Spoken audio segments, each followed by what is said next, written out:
வேண்டாம். ராமர் சரிதான் திருவடி தானே கேட்குறான், இருந்துட்டு விட்டு இங்கேயே விட்டுற வேண்டியது தானே. அது தெய்வம், அதுக்கு தெரியாது என்ன. மனுஷன் இப்படிலாம் தான் கேட்பான், ஆனால் உள்ளே வேறு ஆசை இருக்கும்னு. எல்லாரையும் மந்திராசையை கூட்டினார். எல்லோரும் ஆளுக்கு ஒன்று சொல்லலாம். பகையின இடத்துலேருந்து வர்றாங்க, இவனெல்லாம் வேற்று விரோதமான இடத்துலேருந்து வர்ற பயல்களெல்லாம் நம்பக்கூடாது அப்படின்னு எல்லோரும் சொல்கிறாங்க. ஆனால் மாருதி மட்டும் பேர் அறிவாளர், அவனுக்கு மிஞ்சின அறிவே கிடையாது, அவனுக்கு அல்லாத கலை இல்லை. மாருதி மட்டும் சொல்கிறாரு, இல்லை இல்லை அது கொஞ்சம் இல்லை வேறு செய்தியே இருக்கும் போல் இருக்குன்னு ஒரு சூட்சமாக சொல்கிறாரு. அது அறிவிப்பு ராமன் வாயிலாலே வர வேண்டும் என்பதற்காகத்தான் அனுமன் தெளிவாக சொல்லலை. உடனே எல்லாரும் சேர்க்கக்கூடாதுன்னு சொல்ல, அனுமன் மட்டும் கொஞ்சம் வழுக்குனாப்பில் சொல்ல, ராமபிரான் தீர்ப்பு சொல்கிறார்.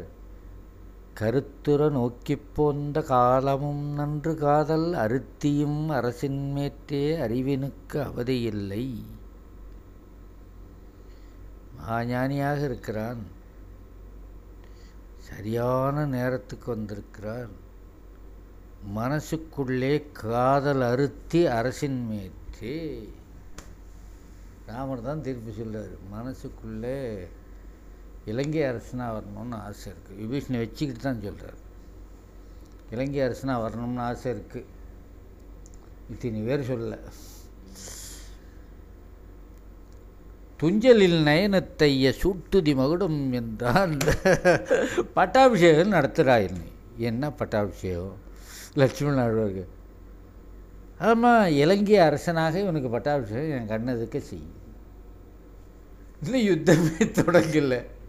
யுத்தம் தொடங்கிறதுக்குள்ளேயே ராமர் இலங்கைக்கு அரசனை நியமனம் பண்ணிட்டார்.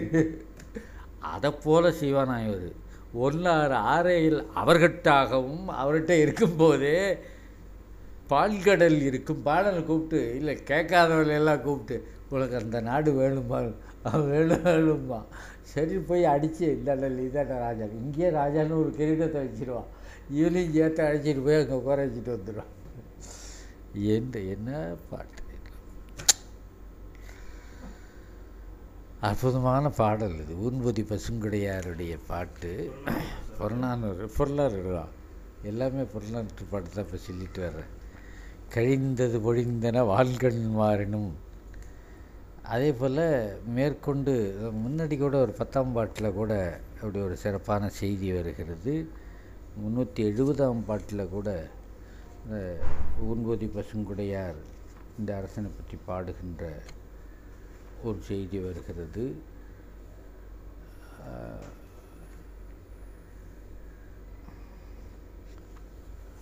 அகோட்டும் சேரமான் பாமலூரிலிருந்து இளஞ்சியச்சென்னி ஊன்பொடி பசுங்குடியார் பாடின 3 பாடல்களும் சிறப்பான பாடல்கள். அப்போ சேரமான் குடக்கோச்சேரல் இரும்புரை 7ஆம் பத்து, சேரமான் குடக்கோச்சேரல் இரும்புரையை பற்றி பயிற்று பத்தில் 7ஆம் பத்து பாட்டு வந்து பெருங்குன்றூர் கிழார்னு இவர் 9ஆம் பத்து பாட்டு, 9ஆம் பத்து தான். பெருங்குன்றூர் கிழார் 9ஆம் பத்து பாடுகிறார். 32,000 காணம் சொன்னால் ஒரு விலங்கா உருண்டை அளவுக்கு தங்கம்னு வச்சுங்க. ஒரு வித்தியாசமாக ஒரு கணக்கு பண்ணி பார்த்தோம். விளாங்கா உருண்டை அளவுக்கு தங்கம், அதுதான் காணம். அதுபோல் 32,000. ஆனால் இந்த 377வது பாட்டு புறநானூற்றில் இருக்கிறது. அந்த பாட்டு என்ன பாட்டுன்னா பரிசில் நீட்டித்தானை பாடிய பாட்டுன்னு. இதை கொஞ்சம் வரலாற்று கோர்வையாக பண்ணால் ஒரு சிறுகதை கிடைக்கும். இந்த பெருங்குன்றூர் கிழார் பணத்தாசை பிடிச்சவர் அல்ல. நல்லா ஆராய்ச்சி பண்ணி பார்த்தோம்னா தெரியுது.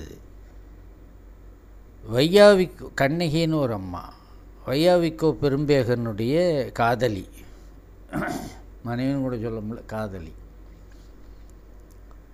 பிரிஞ்சிருக்காங்க, கருத்து வேறுபாடு. கோர்ட்டில் போய் ஒரு வருஷம் அப்படி ஒரு வக்கீலை வச்சா முடிஞ்சு போச்சு. இப்போ 180 பேர் அந்த ஆசையில் தான் இருக்காங்க. பண்பாடுலாம் செத்து போய் வெகு காலம் ஆச்சு.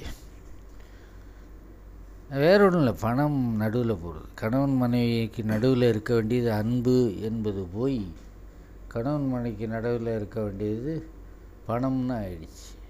அப்படி நினச்சிக்கிட்டாங்க, கற்பனை அது. அன்பை மையப்படுத்தாத இல்லறமாக இருக்கும்போது இந்த கோளாறுகள் வரத்தாச்சு. கிட்டத்தட்ட அதெல்லாம் மிருகங்கள். அந்த மிருகங்களை நாட்டில் விட்டுறக்கூடாது. சுட்டுறதெல்லாம் ஒன்றும் தப்பே கிடையாது என்பது போல் எனக்கு அபிப்பிராயம் உண்டு. புலவம் போய் பாடுறான் அந்த பெருங்குன்றூர் கிழார்னா இவனு ஒன்றும் பிச்சைக்காரன் இல்லை. நல்லா யோசிச்சு பாருங்க. கிழார்னு வந்தால் நிலச்சொந்தக்காரன் முன்னாடியே சொன்னேன். வசதி உள்ளாள் தான். வையாவிக்கோ பெரும்பேகன் இடத்துல கேள்விப்பட்டான். அப்படி ஒன்றும் கண்ணகி வந்து இவன்கிட்ட முறையிட்டுக்கல, கேள்விப்பட்டான். ஒரு விரும்பின பெண்ணோடு வாடாத ஒரு மனுஷனாயிவன். நேராக பேரன்ட்ட போனால் ஒரு பாட்டை பாடினான். என்ன பரிசில் வேணும்னு கேட்டான். அதுதான் ரொம்ப சமத்து. அவனாக உன்னை கொடுத்துடாம என்ன பரிசில் வேணும்? நீ கண்ணகியோடு சேர்ந்து வாழ வேண்டும், அவளை புரிஞ்சிக்கணும். புலவம் இப்போ என்ன வேணும்னு கேட்டு புலவம் கேட்டுட்டான்னா அதை செஞ்சு தான் ஆகணும். எப்படி ஒரு கட்டுப்பாடு இருந்திருக்கு பாருங்கள் நாட்டில். சரி, அப்படியே வாழ்ந்தான். எவ்வளோ பெருந்தன்மையான அவன் சொல்கிறான். இதே சேரமான் குடக்கோச்சேரல் எறும்பொருகிட்ட வந்தான், ரொம்ப நாள் ஆச்சு, ஒன்றும் கொடுக்கவே இல்லை. ஒன்றுமே எனக்கு கொடுக்கலையே, இவ்வளோ நாள் கழித்து தின்னு பாட்டு நான் பாடிட்டேன், எனக்கு ஒன்றும் பரிசில் கொடுக்கலையே. அப்போ என் மனைவி என்ன நினைப்பான்னா, ரொம்ப நாள் ஆச்சு என் புருஷன் போய் என்ன பிறன் ஆயினன்குள் யார் வீட்டில் தங்கிட்டானான்னு என்ன ஒரு மாதிரியாக நினைப்பா. நான் என் மனைவிகிட்ட போயிடுறேன், இங்கே இல்லை. ஆனால் ஒன்று, நீ ரொம்ப நாள் நல்லா சந்தோஷமாக வாழு. இதே போல் புரவலர்கள்லாம் இருந்தால் இனிமேல் என்னை போல் யாசகம் பிறக்கவே மாட்டான். நீ கொடுக்க நான் வாங்க, இதுதான்டா உனக்கும் லட்சணம் எனக்கும் லட்சணம். இப்படி கெடுத்துட்டியேன்னு பாடுற பாட்டு ஒன்று. இதை இந்த புலவர் பாடுறார். இது மட்டும் இல்லை, ஒரு பாட்டில் முடிஞ்சிருதான்னா இன்னொரு பாட்டும் வருது. இந்த இடத்துல நண்பர்களே ஒரு விஷயத்தை தெரிஞ்சுக்கணும் நல்லா. புலவன் பாட்டு பாடினா உடனே பரிசில் கொடுத்து அனுப்ப வேண்டியது தானே. அவன் கேவலமாக இதை போல் சொல்கிறபடியாக ஏன் வச்சுக்கிறான் ராஜா. 2 பாட்டு பாடுறான் அப்படின்னா அந்த பாட்டு பாடின போது கூட ஒன்றும் கொடுக்கலன்னு அர்த்தம். இன்னொரு பாட்டு 10 நாள் கழித்து பாடுறான்னு அது வரைக்கும் கொடுக்கலன்னு. இவனை பிரிய மனசு இல்லை. அவன் என்ன வேணாலும் திட்டுட்டோம், இங்கே இருக்கணும். அவன் எந்த ஒரு பாசம் மன்னல் இடத்துல இருந்து இதை இந்த புலவு பசங்க புரிஞ்சிக்கல. ஏன் கோபமாக சொல்கிறான்னு நான் சொல்லலாம், ஏன் ஜாதிகார புலவர்கள் ஒன்று. இவனுக்கு புரிஞ்சிக்கல. அவனுக்கு இருந்த பாசந்தானே தவிர குறைவல்ல. ஏன்னு சொன்னால் இதே புலவனுக்கு இதே அரசன் 10 பாட்டு பாடும்போது எவ்வளோ கொடுத்தான்? 32 காணம் பொன் கொடுத்தான். இது இந்த நிகழ்ச்சிக்கு பிறகாத்தான் இருந்திருக்கும். அவ்வளோ கொடுக்குற சக்தி அவனுக்கு இருந்து தானே இருக்குது. ஏன் கொடுக்கல? இந்த பாட்டு பாடும்போதெல்லாம் பெரிய மனசில் இந்த அந்த வீட்டில் நல்ல நிகழ்ச்சி நடந்ததுன்னா சிம்மங்கிலி தாம்பூலம் கொடுப்பாங்க. நிகழ்ச்சி நடந்தோன்னு கொடுத்துட மாட்டாங்க. கொடுத்துட்டா என்ன ஆகுனா அவங்க கிளம்பி போயிடுவாங்க. தாம்பூலம் கொடுத்தாலே என்ன அர்த்தம்னா கிளம்பி போகணுன்னு அர்த்தம். அதனால் கொஞ்சம் இரு இவங்களாம் கேட்பாங்க, ஐயா ஒரு தாம்பூலம் கொடு, சீக்கிரம் கொடுப்பாங்க. இல்லை ஆக இது விடை கொடுத்தல் போல். அது விடை கொடுத்து போய் அவன் போயிடுவானோன்னு வருத்தத்தினால கொடுக்காமல் இருக்கான். இந்த புலவர்கள் வீட்டில் உள்ள கடுமை காரணமாக, ஐயோ இந்த நம்ம மட்டும் இங்கே நல்லா சாப்பிட்டுட்டு உட்காந்துருக்கோம், மனைவி அங்கே நல்ல சாப்பாடு இல்லாமல் இருப்பாளேன்னு வேண்டாம்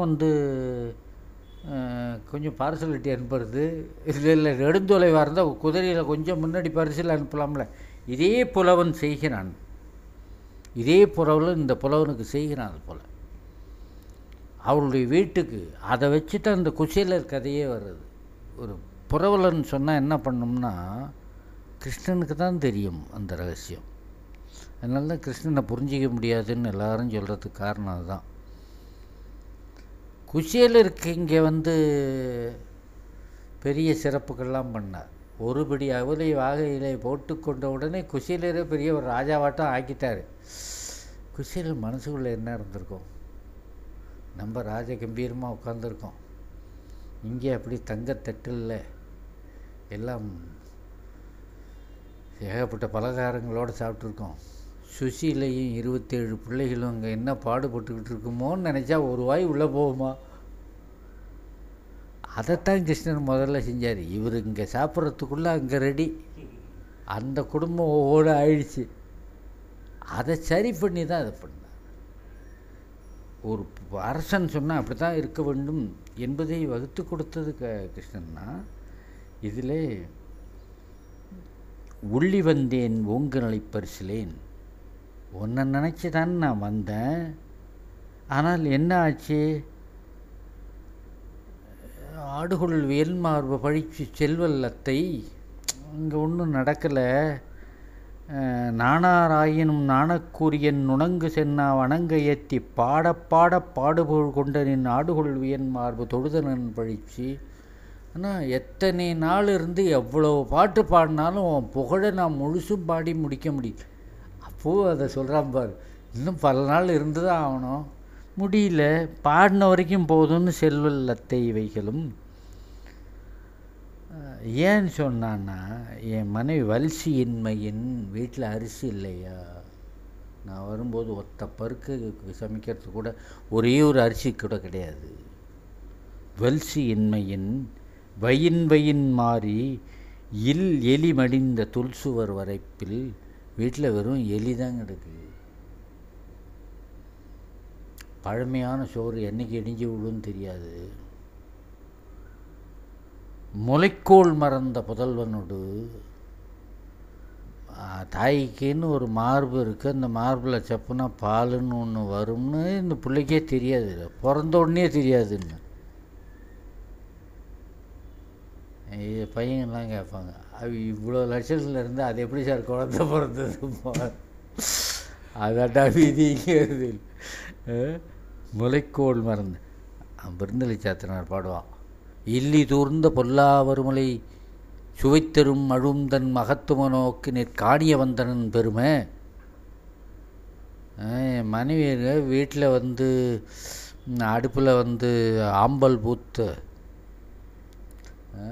தேம்பு பசியோடவா வீடு பூரா தரித்திரமாக இருக்குது. அடுப்பில் அடுக்கலையில் இந்த காளாம் பூத்துடுச்சு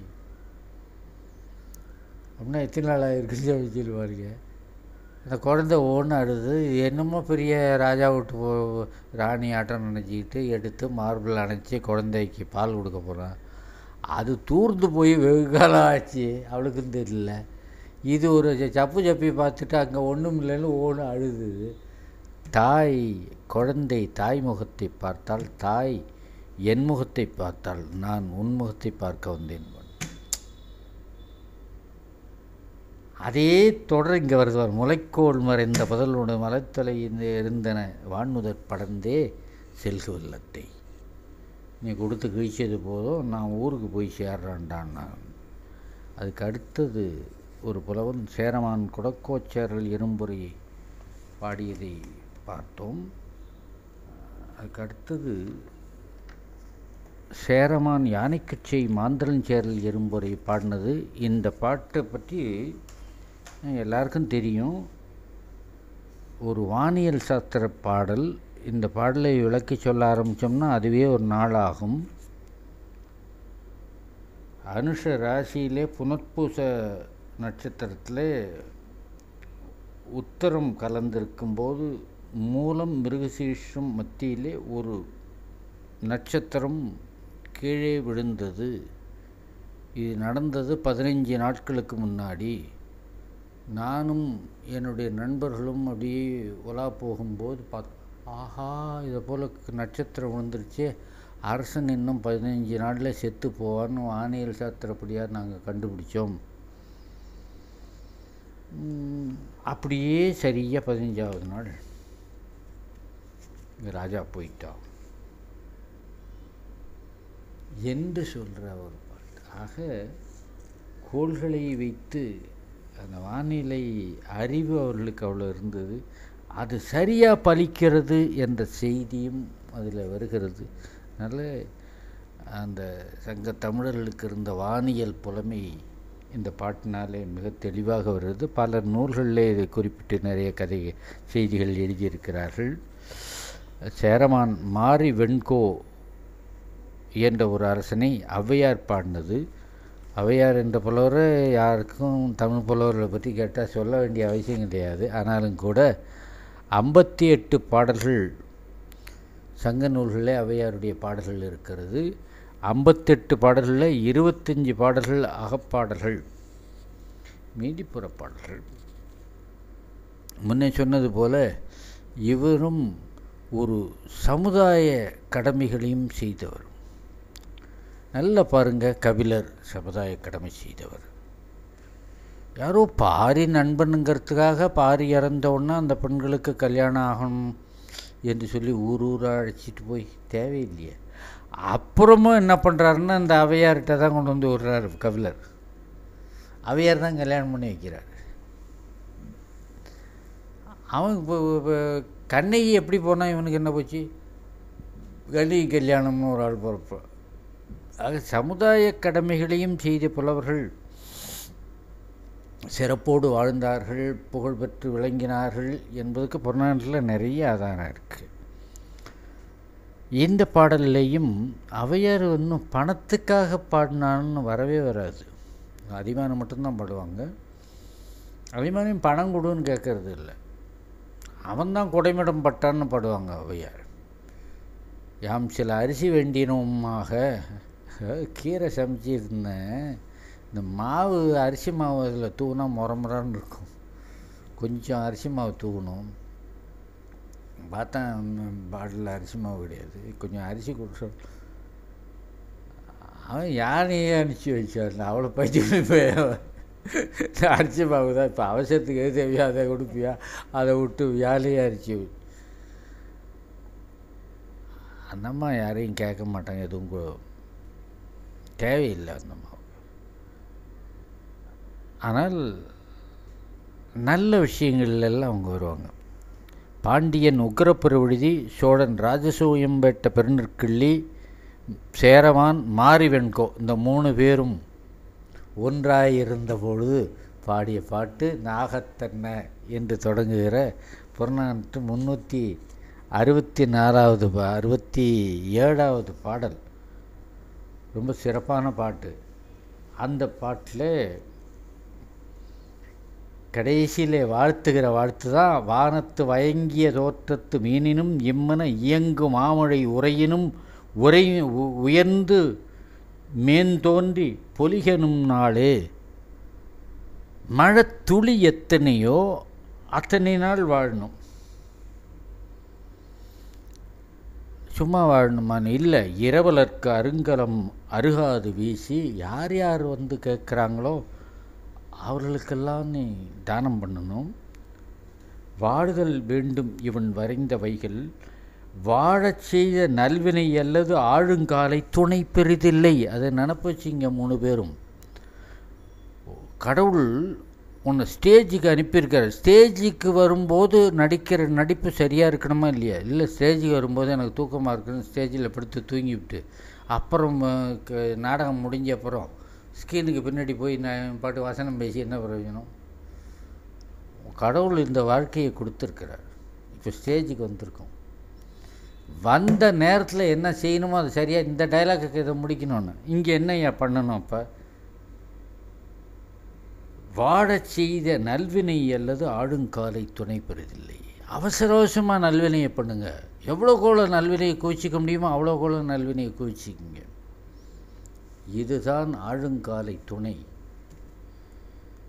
இதுதான் சொர்க்கத்துக்கு அழைச்சிட்டு போகிற துணை உங்களுக்கு. இதை நீங்கள் சரியாக செய்து வானத்தில் இருக்கிற மழை துளி எவ்வளவோ அத்தனை துளிகள் அத்தனை நாட்கள் வாழ்ந்து உயர்ந்து பொலிய வேண்டும் என்று இந்த 3 பெரும் அரசர்களையும் பாராட்டுவதாக இந்த பாட்டு. இது சேரமான் குடக்கோ நெடுஞ்சேரலாதனை கடாத்தலையார் பாடியது. இந்த பாட்டில் தான் எல்லாரும் இறந்து போனார்கள், கொஞ்சம் உயிரோடு இருக்கிறான் வேல்பல் தடக்கை பெண்ணிற்கிள்ளி, இறந்து போனால் கொடக்கோ நெடுஞ்சாரில் அரை உயிரில் இருக்கான். அப்போ கடாத்தலை ஏற்படல. இந்த பாட்டு தான் முன்னாடி இருக்கணும் நியாயமாக. ஏன் இப்படி இதை கொண்டு போய் கடைசியில் வச்சாங்கன்னு தெரியல. அப்போ அந்த பாட்டை கேட்டு சந்தோஷப்பட்டு 18 வரி இந்த பாட்டை கேட்டு சந்தோஷப்பட்டு சாகும்போதும் கழுத்தில் முத்து மாலை இருந்துதான். அதை முள்ளமாக கழட்டி இந்த புலவனை தலைகுனியை சொல்லி அவங்க கழுத்தில் போட்டாங்க. செத்தும் கொடுத்தான் சீதக்காதின்னு அவன் கை வரல நீட்டியிருந்தானா மோதிரத்தை கழட்டி போனேன். இப்போ புதைக்கும் போதே பிடுங்கிட்டு விட்டுருப்பாங்க. இதே போல் ஒரு அரசியல் இருந்து முத்துமாலையை கழட்டி கொடுத்தாருல, சித்த சாதியம் இல்லாமல் கொடுத்தாருன்னு வழியில் பிடுங்கியிருப்பாங்க. களத்தில் இறக்க கையில் கிடச்சிருக்காது. இது முத்தாரம் பெற்ற பாட்டு இந்த பாட்டு. அதுக்கடுத்து சேரமான் கடல் பெறக்கோட்டிய வேல்கொடு செங்குட்டுவனை பற்றி ஒரு பாட்டு. இது ரொம்ப சிறப்பான பாட்டு.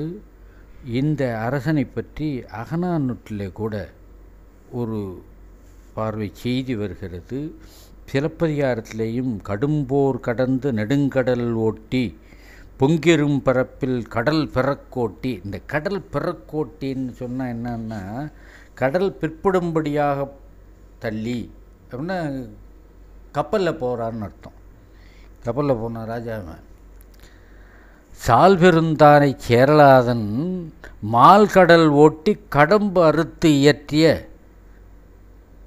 இது கடம்பு அறுத்துன்னு சொன்னால், கடம்புங்கிற வார்த்தை கடம்ப மரம்னு ஒரு மரம் உண்டு. கடம்ப மரம் இருந்ததுனால தான் மலேசியாவில் இருக்கிற கடாவுக்கு கடான்னு பேர். கடம்பு அறுத்துன்னா கடா என்ற மாநிலத்தேர், அதுதான் கடாரங்கொண்டான்னு ராஜேந்திர சோழன். நான் ராஜேந்திர சோழன் தான் அந்த போருக்கு போனதே.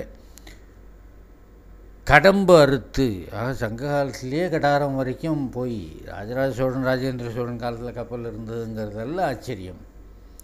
சீனா வரைக்கும், அப்புறம் அந்த கிரேக்கர்கள் வருகை தருகிறார்கள் எல்லாம் கடல் வழி வாணிபம்தான். அப்படி ஒரு பேரரசனாக விளங்கியது பர்ணர் பாடியதாக இந்த பாட்டு வருகிறது. அடுத்தது சேரமான் சிக்கற்பள்ளி துஞ்சிய. இந்த பள்ளி துஞ்சியன்னு வரும்போதெல்லாம் ஒரு செய்தியை நம்ம பார்க்கணும். பள்ளி துஞ்சியன்னா ஒரே பேரில் 2 பேர் இருந்தாங்கன்னா ஃபஸ்ட்டு செகண்டுன்னு சொல்கிறது இப்போ நம்ம பழக்கம் இருக்குல்ல. அந்த ஃபஸ்ட்டு செகண்டுன்னு சொல்லாமல் ஒருத்தனை எந்த இடத்துல செத்து போனாங்கிறது அடையாளம் சொல்லுவாங்க. எந்த இடத்துல பிறந்தாங்கிறது முக்கியம் இல்லை, எந்த இடத்துல இறந்தான். அது ஒரு யுத்தகலமாக இருந்தால் குறிப்பார்கள். சிக்கற்பள்ளி துஞ்சியன்னா சிக்கற்பள்ளி என்ற ஊரில் நடந்த போரில் இறந்து போனன்னு அர்த்தம். ஒருவனுடைய இறப்பு மரியாதைக்குரியதாக ஆக வேண்டுமானால் அவன் யுத்தகலத்திலேயே இருந்திருக்க வேண்டும். இறந்தால் தான் அந்த இறப்பு மரியாதைக்குரியது. ஆஸ்பத்திரியில் 5 வருஷம் வியாதியில் கிடந்துட்டு அது பாட்டு அழுகி செத்துதுன்னா அது என்ன ஒரு வரலாறு? அவ்வளோ பாவம் பண்ணியிருக்காங்கிறது தவிர வேறு ஒன்றும் வரலாறுன்னு சொல்கிறதுக்கு ஒன்றும் இல்லை. ஆனால் புறமிது கிடாமல் போர்க்களத்திலே வீரங்காட்டி இறக்கிற இறப்பு இருக்கிறதே, அதுதான் ரொம்ப சிறப்பானது. சிக்கற்பள்ளி துஞ்சிய வாழியாதனை வாழ்த்தியல் துறையிலே பாடும்போது என்ன சொல்கிறாருன்னா, இதுதான் சொன்ன பொருளை மணலை காட்டிலும் ஒரு மணலில் கடல் மணல் இதெல்லாம் சொல்கிறார்ல. கல்லன் பொருணி மணலில் மாங்கட் பல்லூர் சுற்றிய கடனி எல்லாம் விளை நெல்லினும் பலவே. இவர் புதுசாக ஒரு வார்த்தை சொல்கிறான். எல்லா ஊர்லேயும் ஒரு வருஷத்தில் நெல் எவ்வளோ விளையும்டான்னா, எல்லாத்தையும் ஒரு இடத்துல கொட்டுங்கடான், ஒவ்வொரு நெல்லாக எண்ணுங்கடான், ஒவ்வொரு நெல்லுக்கு ஒரு வருஷம் உனக்கு அத்தனை நாள் வாழ்வாயாக. இது எப்படி இருக்குது? இது கொஞ்சம் என்ட்ராப்பில் இருக்குது. எண்றதுக்கு ஒரு வாய்ப்பு இருக்குது.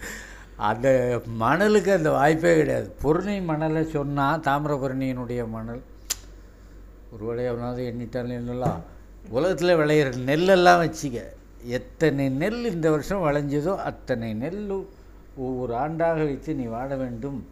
பல்லூர் சுற்றிய கழனி எல்லாம் விளையும் நெல்லினும் பலவே என்று புதிய வகையில் ஒரு வாழ்த்தை சொன்னதாக இந்த பாட்டு வந்தது.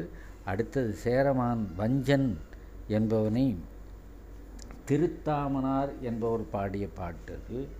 இதுதான் புறநானூற்றில் கிட்டத்தட்ட கடைசி பகுதியில் வர்ற பாட்டு. இது 400 பாட்டு தானே. அந்த பாட்டு முழுசாக கிடைக்கல. திருத்தாமனார் என்ற புலவரை மட்டும் ஒரு சின்ன அடையாளம் சொல்கிறேன். திரு என்ற அடைமொழி கொடுத்து சங்ககாலெல்லாம் யார் பேரும் திருபரணர் திருக்கபிலர் அப்படிலாம் சொல்ல மாட்டாங்க.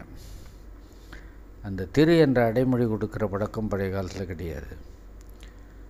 ஒரே ஒரு புலவர் இவர் பேரில் தான் திரு என்றது. வைஷ்ணவராக இருக்க வேண்டும் என்று. இந்த தாமம் என்பது பள்ளித்தாமம்,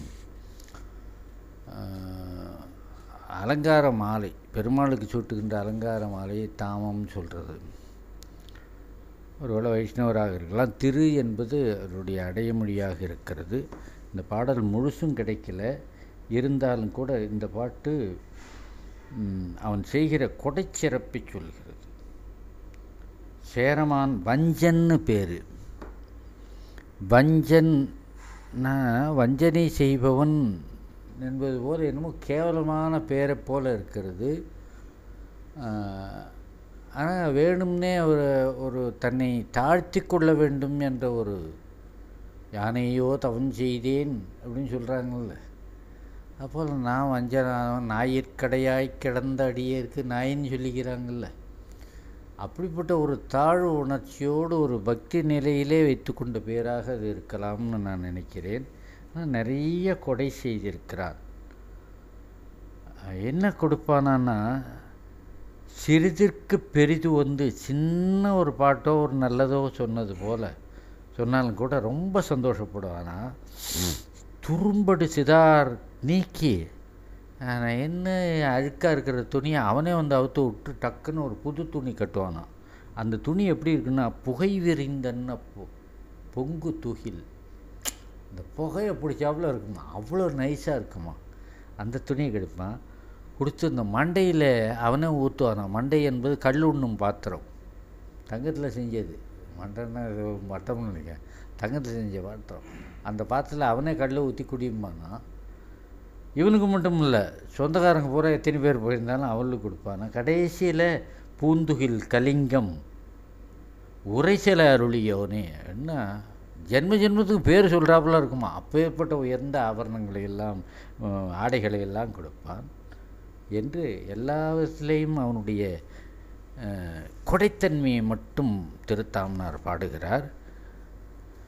சேரலுக்கு என்று உள்ள ஒரு பெரிய சிறப்பு அவர்களை பற்றிய தனி நூல் ஒன்று 8 தொகையிலே இருப்பது தான்.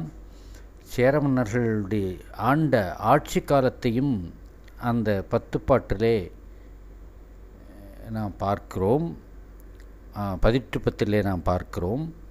18 மன்னர்கள் 10 பேர் இருக்க வேண்டும்.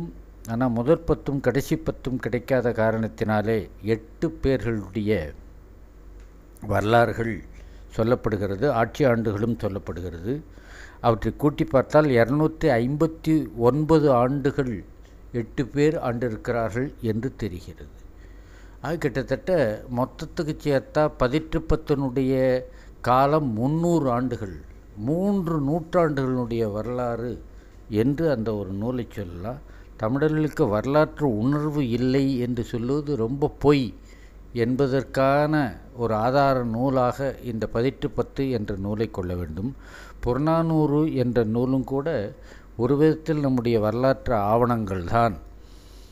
அதில் பெரும்பாலான பாடல்கள் வரலாற்று செய்திகள் தான். வரலாற்று செய்தியாக அவற்றை பார்க்காமல் இப்பொழுது நாம் பார்த்தது போல கூட ஒரு கற்பனைகளை மட்டும்தான் பார்க்குறோம். அதை கொஞ்சம் முறைப்படுத்த வேண்டும். ஏன்னா ஒரு அரசனை பற்றி 10ஆம் பாட்டில் வருது, ஒரு 370வது பாட்டில் வருது. 370வது பாட்டு தான் மொதல் பாட்டு, 10ஆம் பாட்டு கடைசி பாட்டு.